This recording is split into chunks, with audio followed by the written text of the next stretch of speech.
ఏమంటే 10వ తరగతి క్లాస్ రూమ్లో 20 మంది విద్యార్థులు ఉన్నారు. ఈ 20 మంది విద్యార్థుల్లో మంచి తెలివి కలిగినోడు పలానా అనేది ఎప్పుడు తెలుస్తుంది? ఇప్పుడు 20 మందిని కూర్చోబెట్టి, రే మీ 20 మందిలో తెలివి కలిగిన వాళ్ళు ఎవరు అని మామూలుగా అడిగామనుకోండి, మొద్దబ్బాయి గోడలేసి నేనే సార్ అంటాడు. అనడా? మొద్దోడు గోడలేసి నేనే సార్ అంటాడు. మరే నువ్వు మొద్దోడు కదరా అంటే ఏమంటాడు తెలుసా? ఏమనుకున్నావు సార్, మాదంతా ఐన్స్టీన్ వంశం, రదర్ఫోర్డ్ వంశం, అసలు మా ఫ్యామిలీ బ్యాక్గ్రౌండ్ ఏమనుకున్నావు అంటాడు. మొద్దబ్బాయి కూడా నేనే క్లాస్ ఫస్ట్ అంటాడు. ఎవడు క్లాస్ ఫస్టో ఎప్పుడు తెలుస్తుంది? ఎవరు విశ్వాస వీరులో ఎప్పుడు తెలుస్తుంది? నీకు పరీక్ష ఎదురైనప్పుడే. నువ్వు నిజంగా నిస్వార్థంగా ప్రభువుని ప్రేమిస్తున్నావు ఎప్పుడు నీకు తెలుస్తుంది? పెట్టినా పెట్టకపోయినా ఆయనే నా దేవుడు, ఆశీర్వదించినా ఆశీర్వదించకపోయినా ఆయనే నా దేవుడని నిష్కపటమైన ప్రేమతో యేసయ్యను నువ్వు ప్రేమిస్తున్నావు అనేది ఎప్పుడు తెలుస్తుందో తెలుసా? శ్రమల మధ్యలోనే అది తెలుస్తుంది. శ్రమలు వచ్చినప్పుడు నేను ప్రార్థన చేయను, నేను ఉపవాసం ఉండను, నేను ఆదివారం మందిరానికి క్రమంగా రాను, ఇంత క్రమంగా వచ్చిన నా దేవుడు ఏం చేశాడు అని అన్నావంటే యేసయ్యను స్వార్థంతో ప్రేమించినట్లా, నిస్వార్థంగా ప్రేమించినట్లా? అంటే నీ ప్రేమ నిస్వార్థమైనది అనేది ఎప్పుడు బయటపడిద్ది? నీకు శ్రమ ఎదురైనప్పుడే అది బయటపడిద్ది. శ్రమ ఎదురైనప్పుడు నా జీవితంలో దేవుడు ఏది అనుమతించినా నా హృదయమార ప్రభువుని ఆరాధిస్తానని ఇంకా నువ్వు కొనసాగితే అప్పుడు అంటాడు, ఈ బిడ్డ ప్రేమ యథార్థమైన ప్రేమ, ఈ బిడ్డ ప్రేమ నిష్కపటమైన ప్రేమ, ఏదో ఆశించి నా దగ్గర అడగట్లేదని ప్రభువారు గుర్తించడానికి దేవుడు కృప చూపిస్తాడు. ఇలాగే యేసు ప్రభువారు నా కాలంలో అనేక మంది విశ్వాసులు, బహుజన సమూహం, 12 మంది అపోస్తులు, 70 మంది శిష్యులు యేసయ్యను వెంబడించారు. ఒకరోజు కఠినమైన బోధ ప్రభు చేశారు. దాన్ని వాళ్ళు తప్పుగా అర్థం చేసుకున్నారు. ఏమని ప్రభువారు అన్నారంటే, నా శరీరమును తిని నా రక్తమును త్రాగువాడే నిత్య జీవము గలవాడు అనండి. ఆ మాట వినపళ్ళ చివరిసారి చెప్పండి. ఆ మాట వినటంతో ఇశ్రాయేలీలు సనుక్కొని చాలామంది యేసయ్యకు దూరం అయిపోయారు. ఎందుకు దూరం అయ్యారు? ఏదో ఒక రాయేయండి, తగిలితే తగిలింది, లేకపోతే లేదు. నా వైపు చూడాలి అందరూ. నా శరీరమును తిని నా రక్తమును త్రాగువాడే నిత్య జీవం గలవాడు అని ప్రభు చెప్పిన మాట విని చాలామంది యూదులు ప్రభు మీద ఆయాసపడి సనుక్కొని ప్రభుని విడిచిపెట్టి వెళ్ళిపోయారు. ఎందుకు సనుక్కున్నారు? ప్రభువుని ఎందుకు విడిచిపెట్టి వెళ్ళిపోయారు? సరే నేను చెప్తా, మీరేం టెన్షన్ పడకండి. ఎందుకు యూదులు విడిచిపెట్టి వెళ్ళిపోయారంటే, యూదులు మాంసం తింటారు కానీ రక్తం తినరు. అస్సలు యూదులు మాంసాన్ని కడిగేటప్పుడు కూడా రక్తపు చుక్క ఇంత కూడా కనపడకుండా కడుగుతారు. ఎందుకంటే లేఖనాలు ధర్మశాస్త్రంలో రాసి ఉంటుంది కదా, రక్తంలో ప్రాణం ఉంది, ఆ రక్తాన్ని తింటే దాని ప్రాణం తీసినట్లే. సరే, ధర్మశాస్త్రంలో రాయబడిన మాట, రక్తాన్ని మీరు తినకూడదు అని. ఇప్పుడు మాంసం ముక్కలో రక్తపు చుక్క కనపడితే ఆ చుక్క కూడా కనపడకుండా క్లీన్ చేస్తారు. అయితే ప్రభు ఏమంటాడు? నా రక్తాన్ని, నా రక్తపు చుక్కను తాగమనలా, ఏకంగా దాన్ని తప్పుగా వాళ్ళు అర్థం చేసుకొని ప్రభువుకు దూరం అయిపోతున్నారు. చూడండి ఆ మాట, 6వ అధ్యాయం యోహాను సువార్త 6వ అధ్యాయం 66, 67, 68 వచనాలు.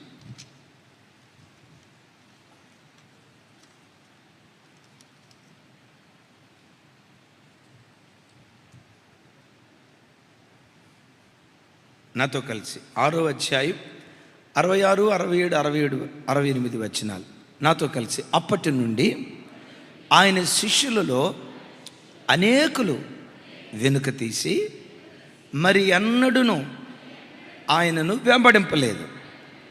కాబట్టి యేసు, మీరు కూడా వెళ్ళిపోవాలని ఉన్నారా అని 12 మందిని అడుగగా, సిమోను పేతురు, ప్రభువా అనండి, ప్రభువా ఎవని యొద్దకు వెళ్ళుదుము? నీవే నిత్య జీవపు మాటలు గలవాడవు. ఆమె బహుజన సమూహం ఉన్నారు, ప్రభువుని విడిచిపెట్టి వెళ్ళిపోతున్నారు. ఈ 70 మంది శిష్యులు కూడా ప్రభువుని విడిచిపెట్టి వెళ్ళిపోయారు. ఇక మిగిలింది ఎంతమంది? 12 మంది. యేసయ్యకి పేతురు అంటే ఎందుకు ఇష్టమో తెలుసా? కడుపులో ఏది దాచుకోడు, అది ఏదైనా టకమని కక్కాల్సిందే. కుయుక్తి, కుట్ర, తంత్రం, కుయుక్తిగా మాట్లాడటం అసలు పేతురయ్య డిక్షనరీలోనే లేదు. ప్రభువారు అన్నారు వాళ్ళని చూసి, మీరు కూడా నన్ను విడిచిపెట్టి వెళ్ళిపోతారా అంటే పేతురయ్య ఉన్నాడు తెలుసా, ప్రభువా 3 సంవత్సరాలు బట్టి నిన్ను వెంబడిస్తూ ఉన్నాం, ఎవని యొద్దకు వెళ్ళేమయ్యా? నీ మంచితనం చూసాం, నీ ప్రేమను చూసాం, నీ ఆప్యాయతను చూసాం, నీ అనురాగాన్ని వెంబడించాం, నిన్ను దగ్గరుండి మేము చూసామయ్యా. నీవే నిత్య జీవపు మాటలు గలవాడు, నిన్ను విడిచి మేము ఎక్కడికి వెళ్ళామయ్యా? ఒక గొప్ప దైవజనుడు, సుమారుగా కొంచెం ఫిగర్ ఖచ్చితంగా చెప్పట్లేదు, కొంచెం 65-60 సంవత్సరాలకు పైగా దేవుని సేవ చేశాడట. 60 సంవత్సరాలకు పైగా దేవుని సేవ చేసిన దైవ సేవకునికి భయంకరమైన మరణశిక్ష రోమా చక్రవర్తులు విధించారు. ఆయన్ని చూసి, ఇదిగో నేను చంపకుండా ఉండాలంటే ఆ యేసు ప్రభు పేరు నువ్వు దూషించాల, లేదు నేను యేసు ప్రభును స్తుతిస్తాను అని అన్నావా, వేలాడతాం చూడు ఉరితాడు, ఆ ఉరితాడు నీ మెడకేసి ఉరేసి చంపేస్తా. నీకు ప్రాణం కావాలా, ప్రభువు కావాలా? నీకు ప్రాణం కావాలంటే యేసు ప్రభును దూషించు అని ఆ పెద్ద ఆయన దైవ సేవకుడిని అన్నారు. ఆయన అన్నాడట, 60 సంవత్సరాలు బట్టి యేసయ్య ప్రేమను నా వ్యక్తిగతంగా రుచి చూసా. నా ప్రభు దగ్గర దొరికిన ప్రేమ ప్రపంచంలో నేను ఎక్కడ రుచి చూడలా. నా ప్రభులో దొరికిన ఆదరణ ప్రపంచంలో నేను ఎక్కడ పొందుకోలా. అలాంటి ప్రభుని నేను ఎలా విడిచిపెట్టగలను? ప్రభు కోసం అవసరమైతే ఉరితాడు కూడా నేను ముద్దాడతా. ఎందుకో తెలుసా? మరణం మహిమా లోకానికి నాకు ముఖద్వారం లాంటిది. నా ప్రభు ప్రేమను 60 సంవత్సరాలు బట్టి రుచి చూసా. ఈరోజు మరణం నా దగ్గరకు వచ్చిన ఒక్క కారణాన ఈ ప్రేమమూర్తిని ఎలా ద్వేషించగలను? ఈ కరుణామూర్తిని ఏమని నిందించగలను? నాకెదురైన ఈ చిన్న మరణాన్ని బట్టి 60 సంవత్సరాలు ఆయన ప్రేమను రుచి చూసా, 60 సంవత్సరాలు ఆయన ఆప్యాయతను రుచి చూసా. నా ప్రభువును ఏమని నిందించగలను? నిందించకపోగా నా ప్రభు కొరకు చావటానికి కూడా నేను సిద్ధమే. Praise the Lord. అయ్యా 3 సంవత్సరాలు బట్టి నీ ప్రేమను రుచి చూసాం, ఏదో ఈ చిన్న మాట అన్నందుకు నిన్ను విడిచిపెట్టి నేను ఎక్కడికి వెళ్ళగలను? చావైనా బ్రతుకైనా నీతోనే అన్నాడు పేతురు. శ్రమల మధ్యలో అలా దేవుని కొరకు పేతురు నిలవబట్టాన్ని బట్టి ఏం చేశాడు? ఆ పేతురునే ప్రధాన అపోస్తలుడిగా దేవుడు మార్చాడు. విన్నారు ఈ మాట? 12 మంది అపోస్తలుల్లో ప్రధాన అపోస్తలుడు ఎవరు? పేతురునే ఎందుకు ఉంచుకున్నాడు? ఊరకే ఉంచుకోవాలా? చూసారా? శ్రమల మధ్యలో దేవుని కొరకు నిలిచినవాడు. చావైనా బ్రతుకైనా నీతోనే అన్నాడే, అది ప్రభు చూసి ఈ 12 మంది అపోస్తలుల్లో ప్రధానత్వాన్ని పేతురు వారికే ఇచ్చాడు. సరే విందాం. 3వ మాట, ఈ మారా ఎదురైనప్పుడు వాళ్ళను పరీక్షించడానికి దేవుడు అనుమతించాడు. దేవుడు మన జీవితంలో మాంసం పెడతాడు, చేదు కూరలు పెట్టాలా లేదా? నాకు అచ్చమే మాంసం కావాలన్న వాళ్ళు చేతులు ఎత్తండి, బ్యాక్టీరియా వచ్చి తొందరగా పోతాం. సో మాంసంతో పాటు కాంబినేషన్ ఏమి ఉండాలి? గర్వం రాకూడదు, అతిశయం రాకూడదు, డాంబికత్వం రాకూడదంటే మాంసంతో పాటు చేదు కూరలు. అయితే చేదు నీ బ్రతుకులో దేవుడు అనుమతించేది నిన్ను పరీక్షించడానికే. పేతురు పరీక్షలో నెగ్గాడు, ప్రమోషన్ ఇచ్చాడు. ఎంత ప్రమోషన్? ప్రధాన అపోస్తలుడిగా ప్రమోషన్ ఇచ్చాడు. యేసయ్యకి మహిమ కలుగును గాక.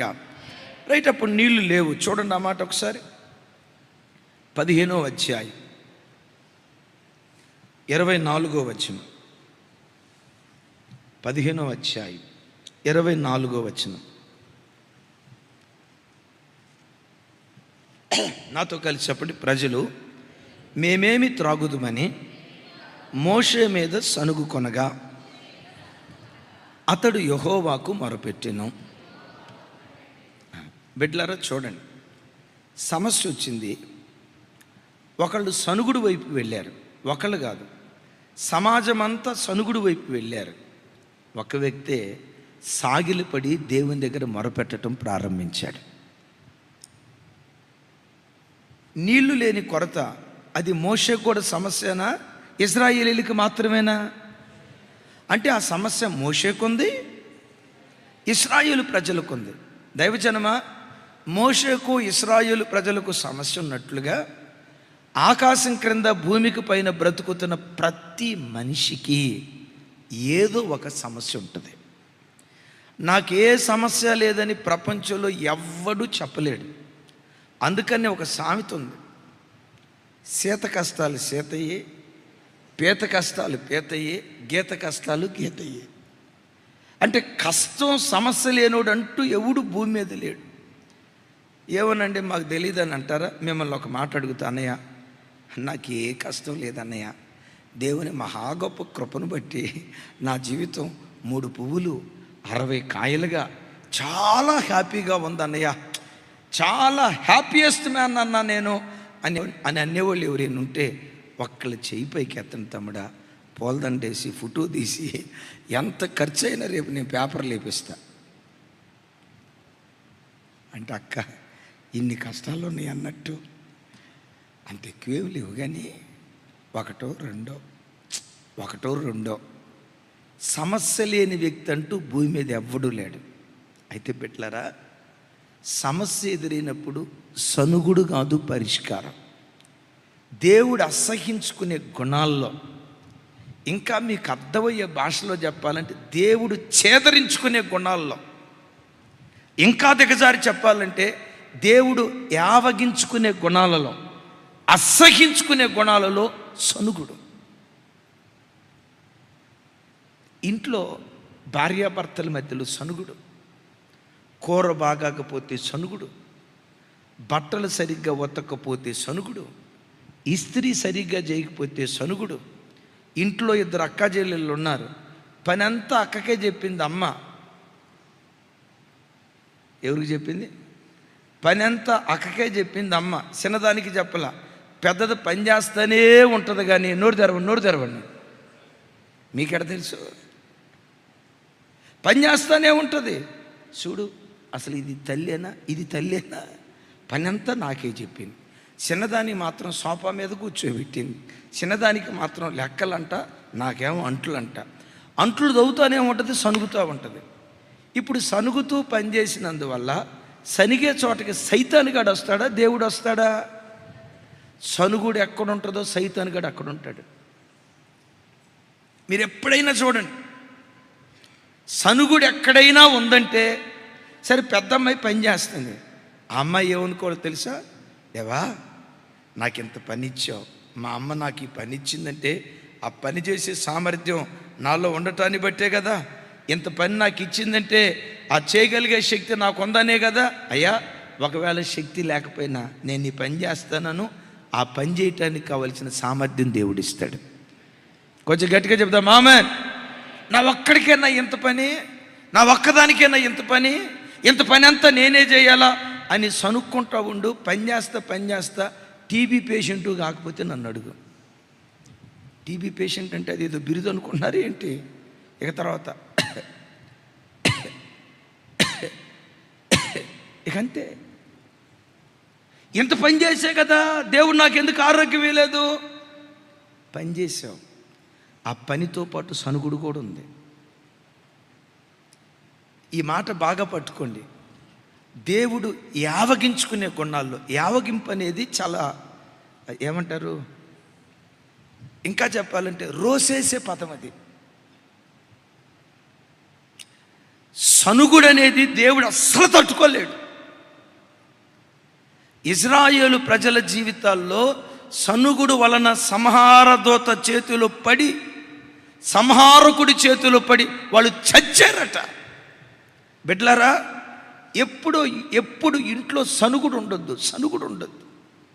ఒక్కసారి చూడండి, రోజు ఇంటి యజమానుడు కిలో మాంసం తీసుకొచ్చాడు. ఆ రోజు పొరపాటున అర్ధ కిలో తీసుకొచ్చాడు అనుకోండి, మీరు ఎక్కడి నుంచి స్టార్ట్ చేస్తారో తెలుసా? అసలు మీ వంశమే పిసినారి వంశం. మీ ఇంటికి వచ్చిన ఆడవాళ్ళ కడుపు నిండా ఎప్పుడు భోజనం పెట్టారు కాక మీ ఇంటి పేరులోనే ఉంది, అంత దరిద్రం అంతా ఉంది. పేనాశోడా, పిసినారోడా. ఎక్కడ దాకా వెళ్ళిపోతారు?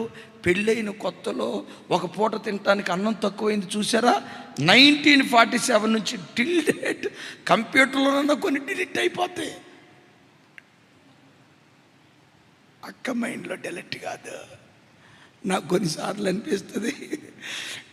అనిపిస్తుంది ఈ కంప్యూటర్ బదులు అక్క ప్రియుని పెడితే బాగుండి అనిపిస్తుంది.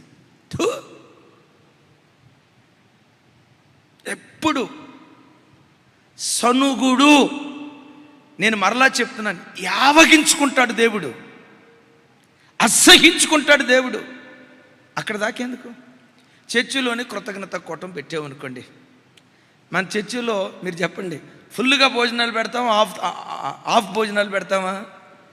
గిన్నె నిండి పొంగి పొరిలిపోవాల్సిందే మ్యాక్సిమం దేవుని కృపను బట్టి. ఒకవేళ ఎప్పుడైనా నువ్వు వడ్డిస్తూ అందరికీ ప్లేట్ నిండా మొక్కలేసి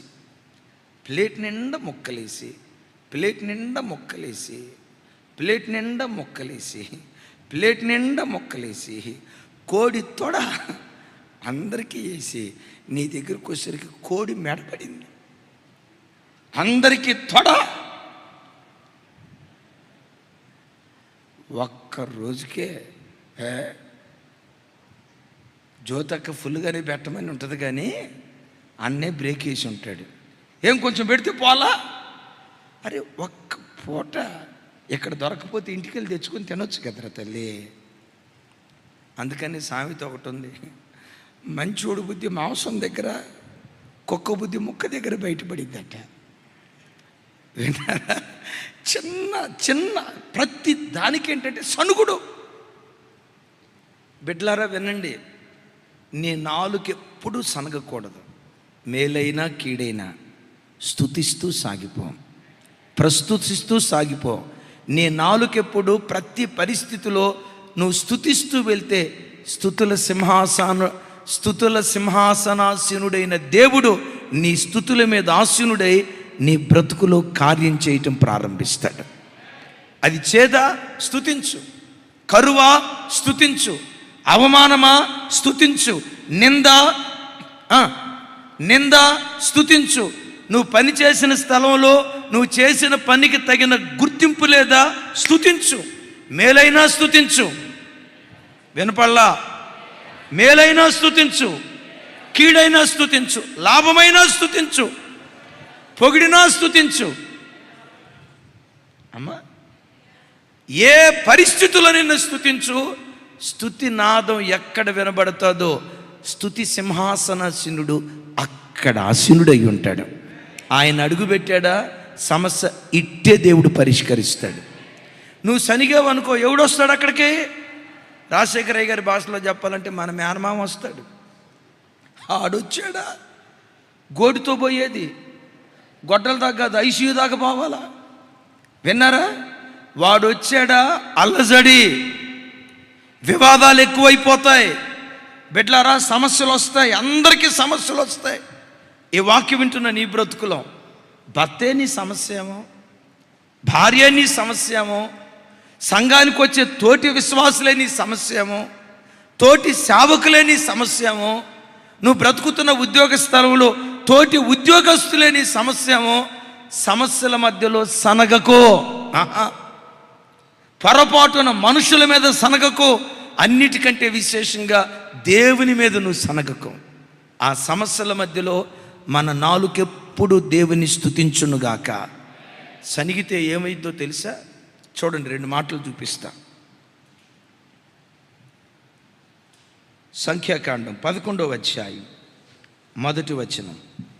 కీర్తనల గ్రంథం 106వ కీర్తన 25వ చరణం నుంచి 27వ చరణం వరకు.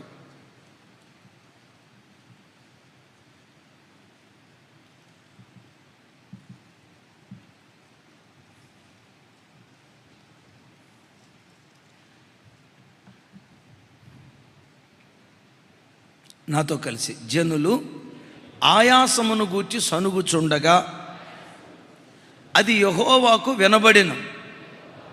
యెహోవా దాన్ని వినినప్పుడు ఆయన కోపము రగులుకొనెను. యెహోవా అగ్ని వారిలో రగులుకొని ఆ పాళెములో దహింపసాగిన, ఒక్కొక్కడిని దహించడం స్టార్ట్ చేసిందట. నా వైపు చూడండి.